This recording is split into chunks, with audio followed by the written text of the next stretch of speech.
What is up, guys? It's Bruin Steel here. I am back with another WWE broadcast. I'm your host, Bruin Steel, and I'm once joined again by Canadian Yorker, and we are here to talk about the Monday Night Raw on October 9th, 2023. Yes, we apologize for being late.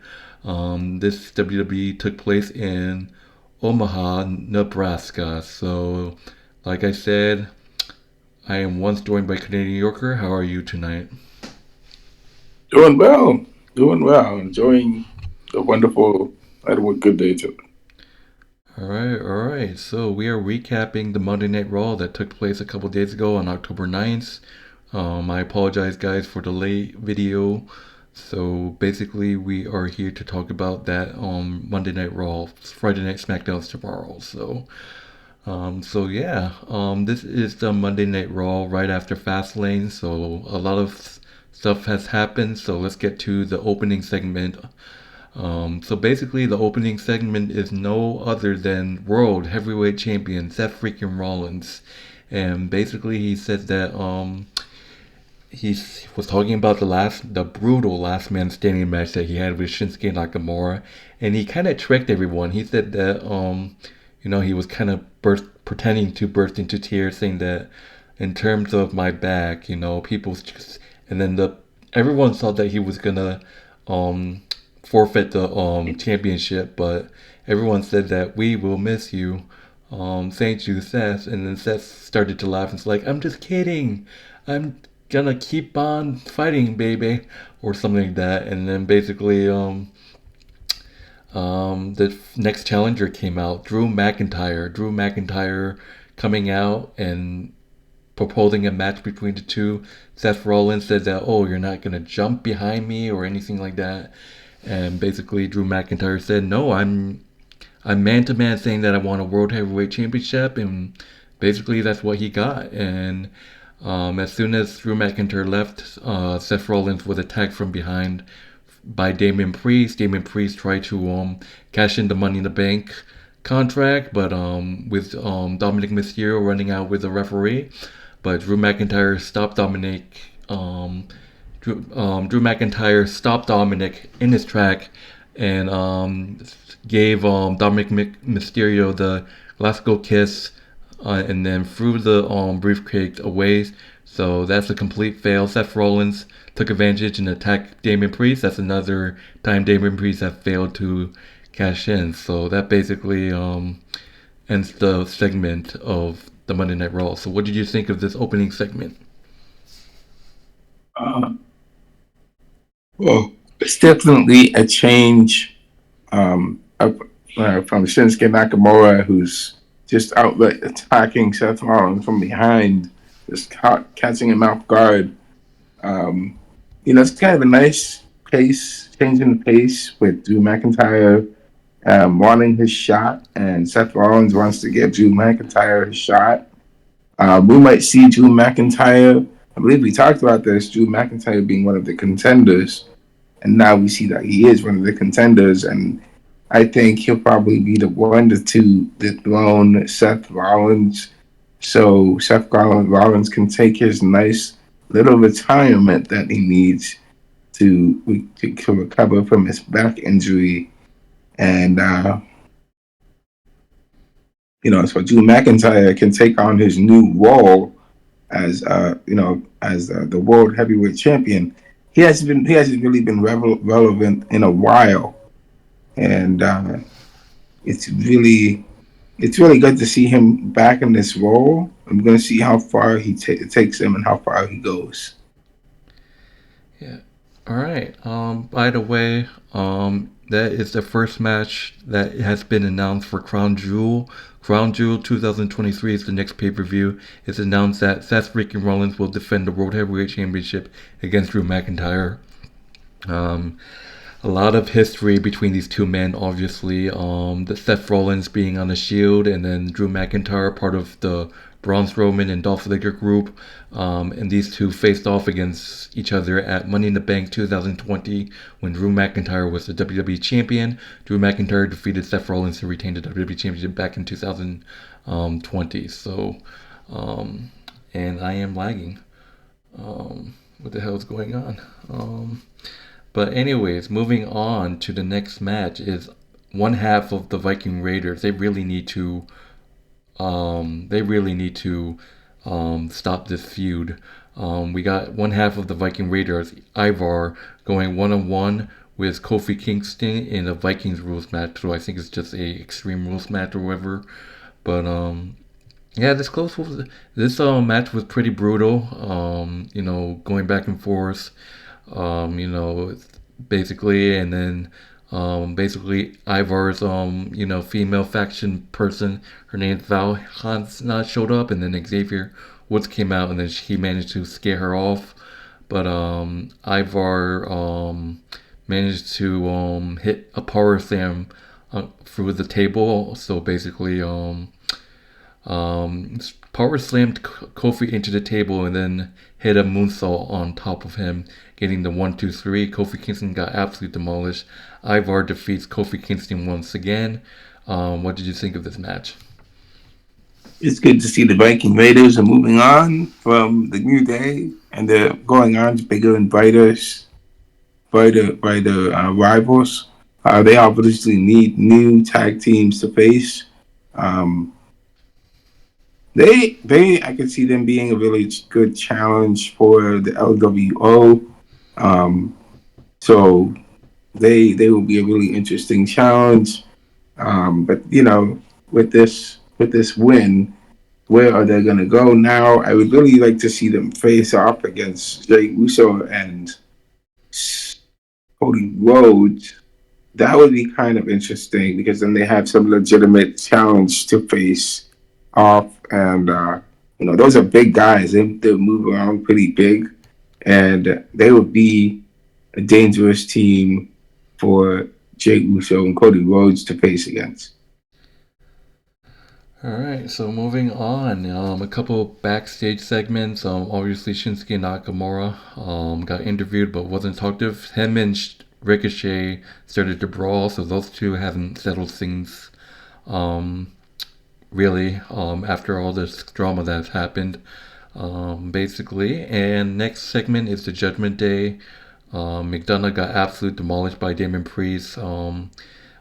Obviously asking for a rematch to Adam Pearce to get a rematch, and that's pretty much it. Rhea Ripley telling JD to prove himself by beating Drew McIntyre tonight, and that's pretty much ends the background statement there. So, moving on to the next match, Nia Jax versus Raquel Rodriguez. We get to see a fight between these two, but obviously it got interrupted. It was a pretty good match until obviously Shayna Baszler started to come in. Shayna Baszler, actually Rhea Ripley came in, and then it was chaos. Shayna Baszler attacked Nia Jax, and then Rhea Ripley pulled her off, and then argued, and then Shayna Baszler attacked Rhea Ripley and gave her the knee, which was a nasty knee, a German suplex, and a flash knee to take out Rhea Ripley, who went out cold. Nia Jax wins by disqualification. It's presumably that Nia Jax won by disqualification because Shayna Baszler and Rhea Ripley attacked Nia. So, but that's basically the end of the match. So, what did you think of this? Nia Jax is getting the justice she deserves. It's obvious that these women are out to get her, and she's got to fight off three women all at once, and she's pissed off a lot of women over there.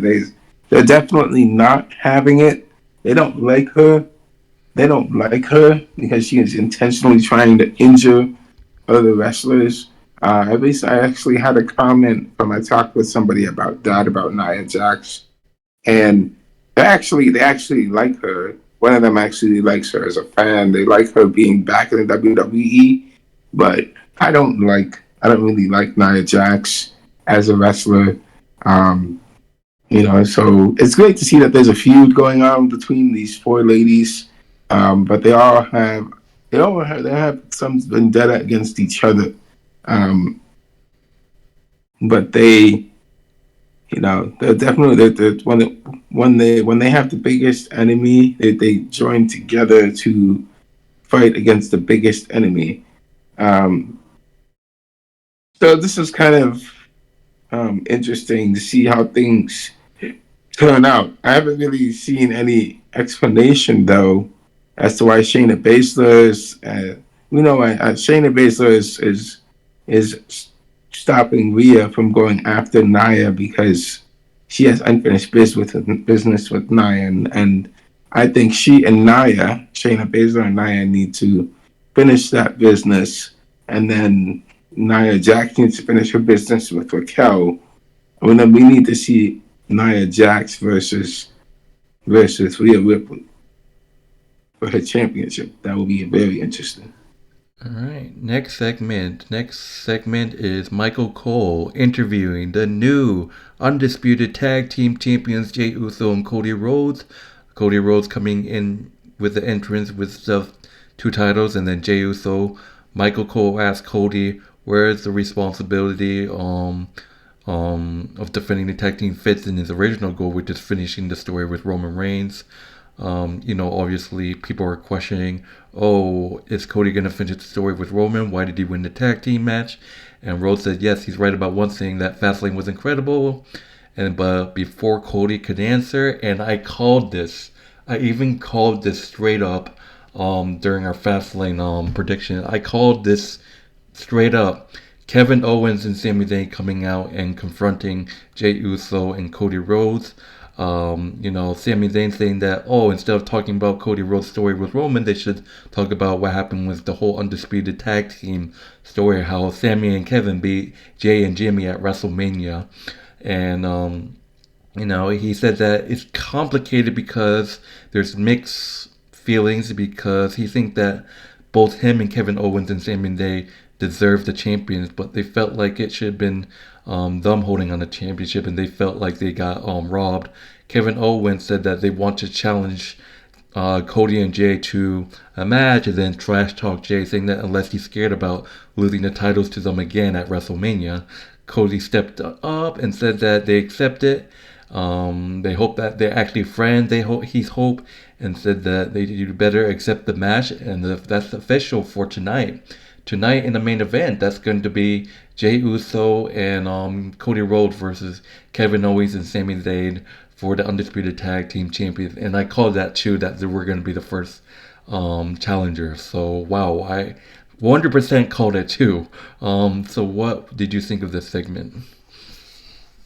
Really see Kevin Owens as being an instigator. He's really trying to bring up the past and try to instigate things between Cody and Jay. Um, Cody, he's doing that. Um, he obviously has some sort of mixed feelings towards them both having the tag team titles. So I really think there's a hint of jealousy or something going on between Kevin Owens. I'm feeling Kevin Owens, seeing Kevin Owens and Jey Uso holding the tag team titles again. Um, it's just a little weird seeing that because both Jay and Cody have their own thing that they're doing, and it almost seems as if like Jay is back in the same spot that he was before because he's trying to get away from that past that he was with before with the bloodline and being the tag team champion, and now he's in a new place. And with Kevin Owens bringing up the past, it's probably not. I don't think this tag team is going to last forever because this was just put together out of the blue. This tag team was just put together out of the blue by Adam Pearce and Jay. I think Jay and Cody need to go and finish and do their own thing. Jay needs to do his redemption story arc. He's got to win some singles matches and singles titles. And Cody Rhodes, he needs to go back to his story of finishing the story. Getting his WWE championship. Wow. All right. Next match. There's a little bit of a segment with Alpha Academy and Bronson Reed, and obviously Ricochet got attacked by Shinsuke Nakamura. Shinsuke Nakamura taking a playbook from CM Punk, hitting the go to sleep on the stage. That was CM Punk's finisher move. That might be a sign that CM Punk might return to WWE. So we have to see. Obviously, the Ricochet coming out was for the next match we're going to talk about is a Intercontinental Championship #1 contender match, a triple threat match between Bronson Reed, Chad Gable, and Ricochet. This was a great match. Obviously, this might have been Chad Gable's last chance to get another chance at Gunther's Intercontinental title, but but talking about this match, obviously Ricochet and Gable was working together because you've seen the size of Bronson Reed. That guy is a beast. That guy is huge. Obviously, there was Ricochet and Gable working together. It kind of worked, but Bronson Reed is all strong and all. But eventually, Bronson Reed pretty much dominated a little bit, and then at the end, he throws Ricochet into Gable, falling with a senton. Bronson Reed goes up to the top rope with a tsunami 741 splash on Ricochet, thus becoming the #1 contender to the WWE Intercontinental Championship. Wow, this is going to be a hard hitting match. Bronson Reed has earned himself a WWE Intercontinental Championship. Bronson Reed versus Gunther next week for the Intercontinental Championship. Wow, that's going to be a great match. I can't wait to see that. What did you think of this match? I believe that this match next week is going to be Gunther's toughest opponent yet. He hasn't really faced a lot of tough opponents before, but this is a young, mean, hungry, dangerous, athletic, strong, fit Bronson Reed. Right, this guy is like he's big, he's strong, doesn't have a lot of body fat. You know, he's agile, he's quick. Um, he's a lot better than Gunther. Gunther has, Gunther's gonna have to find a way to win this without interference or with interference. But Bronson Reed is a dangerous opponent for him. Just like Chad Gable, I'd say he's like a close second to Chad Gable. But probably the first. I haven't really seen him wrestle too much, but he's a dangerous opponent for him. But it's definitely a good match that Bronson Reed was just able to overpower the other opponents, and it sounds like Chad Gable would get his chance to challenge Gunther for the Intercontinental title, and we're gonna have to see how it goes. I'm excited to see how things turn out. All right, next segment. I do want to mention Becky Lynch was interviewed backstage, and this girl, Chinese, she's Chinese, I believe. Her name's Xing Li. I haven't seen her for so long, and she wants to challenge Lynch for the NXT Women's Championship. So we might see a match between these two. But the next match is Drew McIntyre versus JD McDonough, with JD McDonough bringing Dominic Mysterio to cheer him on, and maybe like always bullshit interference. But this match was made after Rhea Ripley told JD McDonough to take care of Drew McIntyre.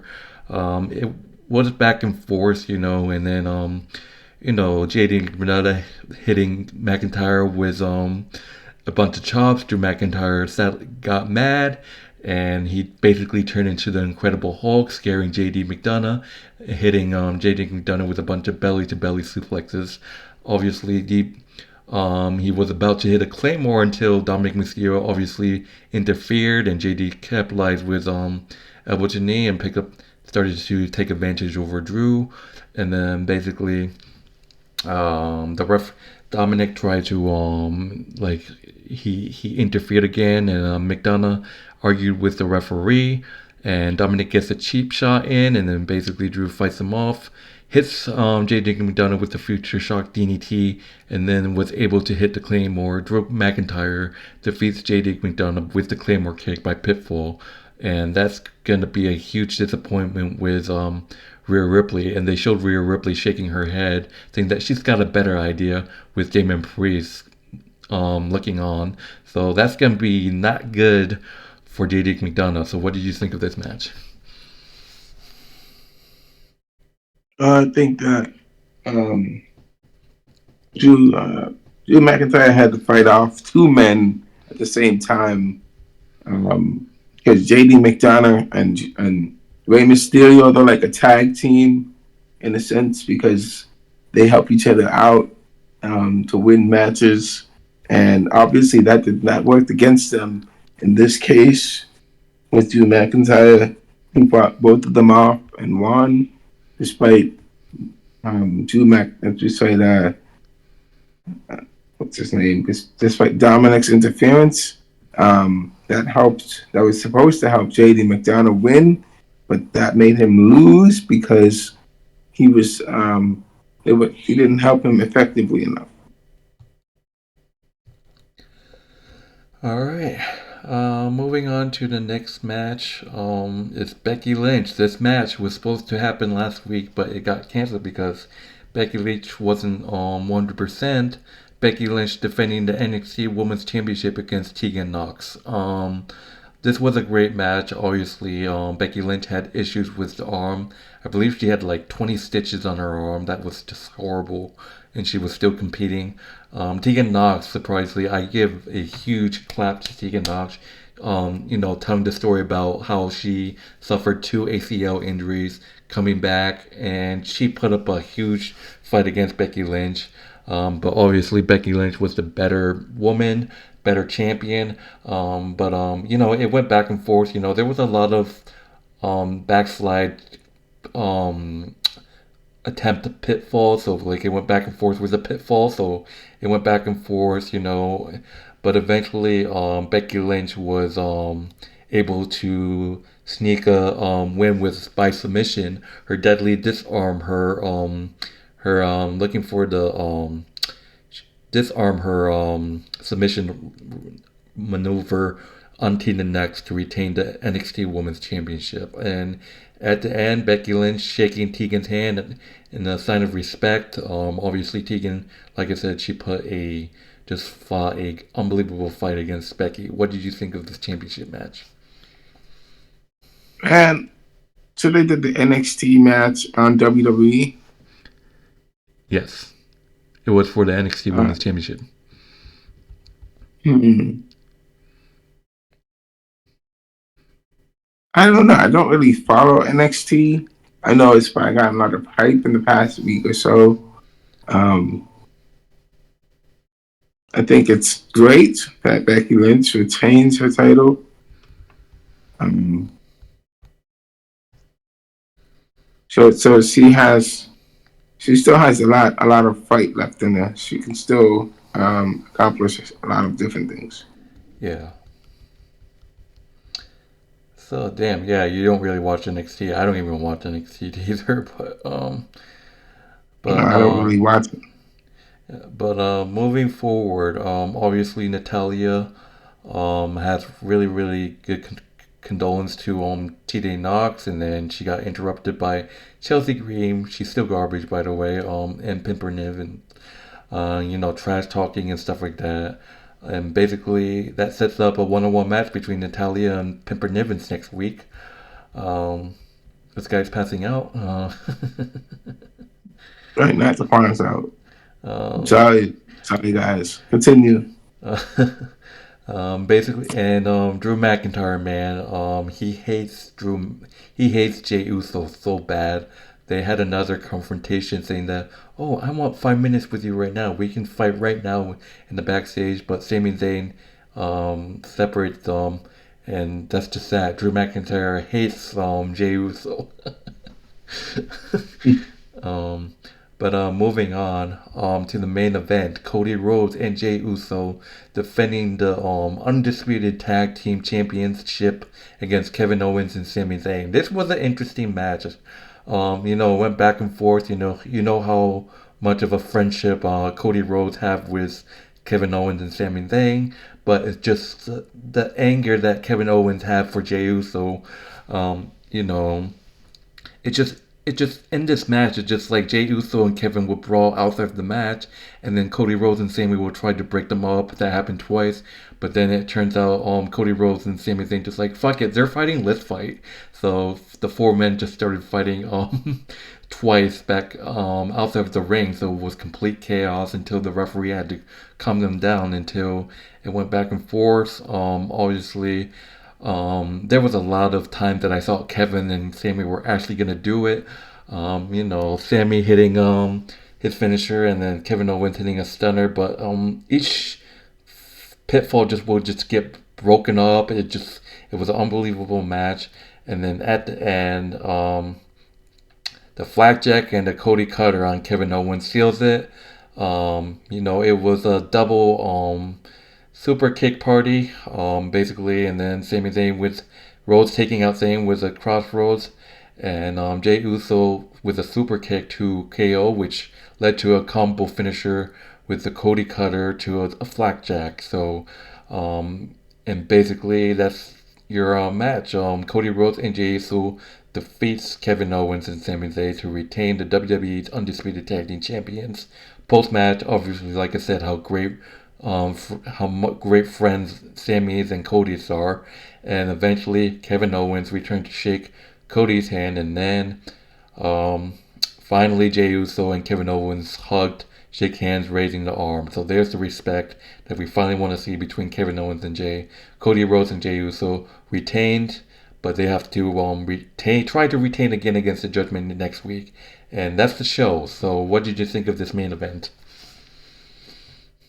If Kevin Owens and Sami Zayn, I'm sorry, Kevin Owens and Jey Uso can, not Kevin Owens, if Cody and Jey Uso can keep on defending their titles, they may get the attention of the bloodline, and that's going to be an interesting angle for them to try to take on.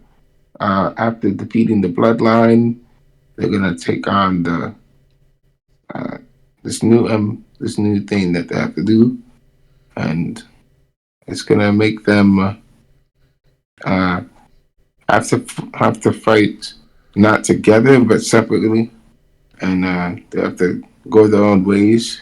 So that's what I think.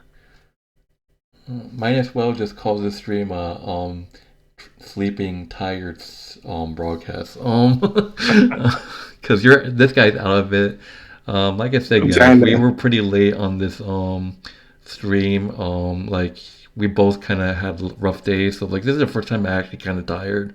But unlike this guy, I haven't yawned yet. But we're not gonna talk about our like life work schedule and being tired. But but that will do it, guys. Thank you guys for watching, and moving on to the grading of the show.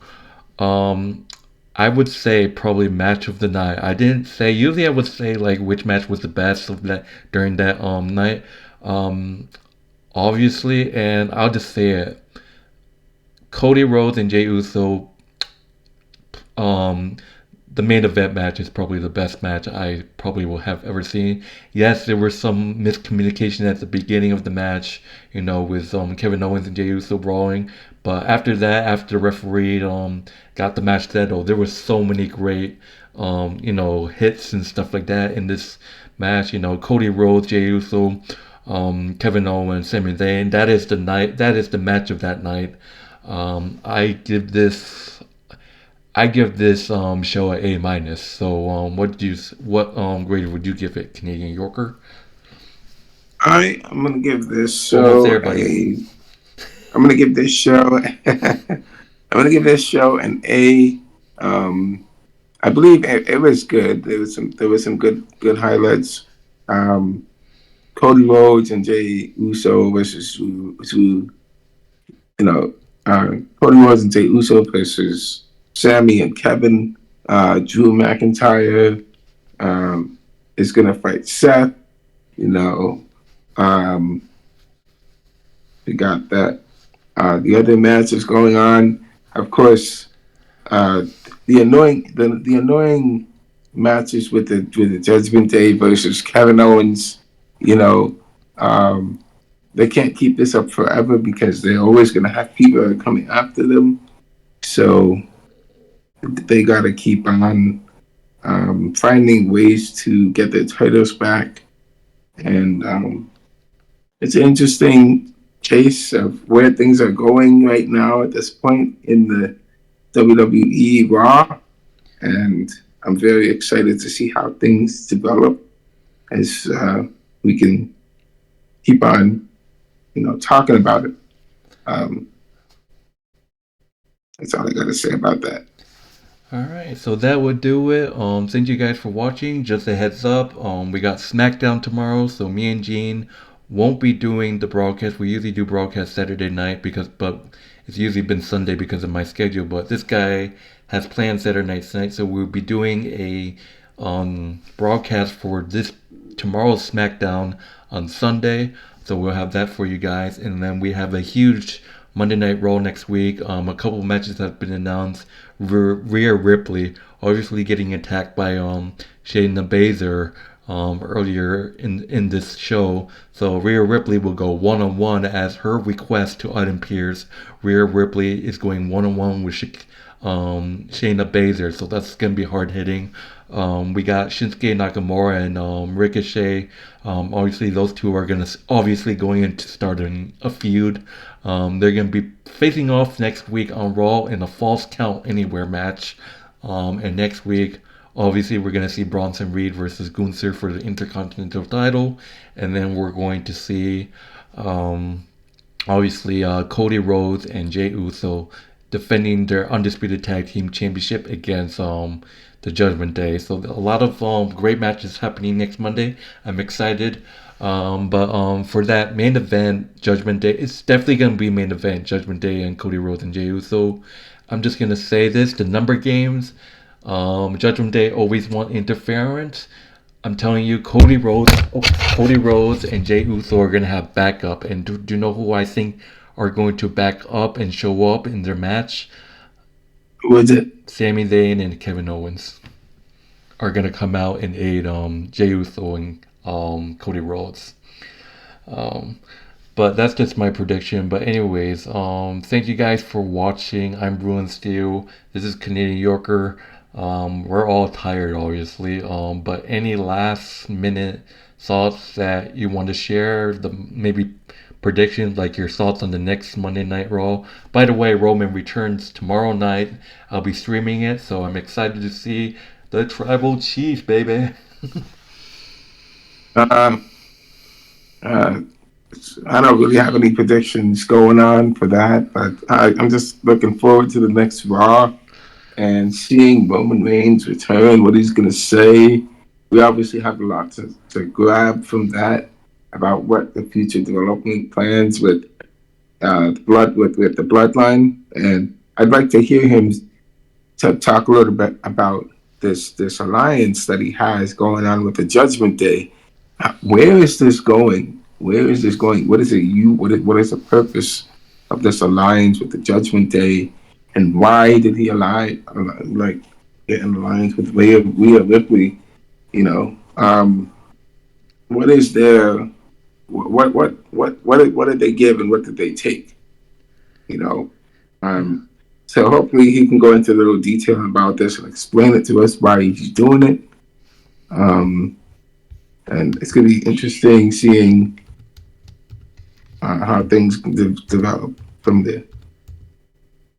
Yes, so that would do it, guys. By the way, there's actually rumors that the Rock's daughter is going to join the Bloodline. So Paul Heyman has contacted Eva Rain twice already this week, and there are rumors that Iva Rain is going to join the Bloodline.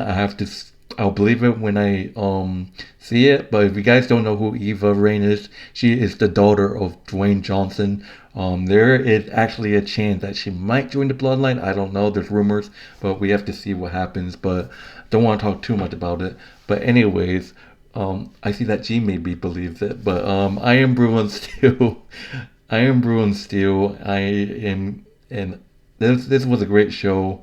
I hope you guys enjoy. I'm once joined about Canadian Yorker, and we'll see you guys later. What a show! See you guys. What a Take it show. easy.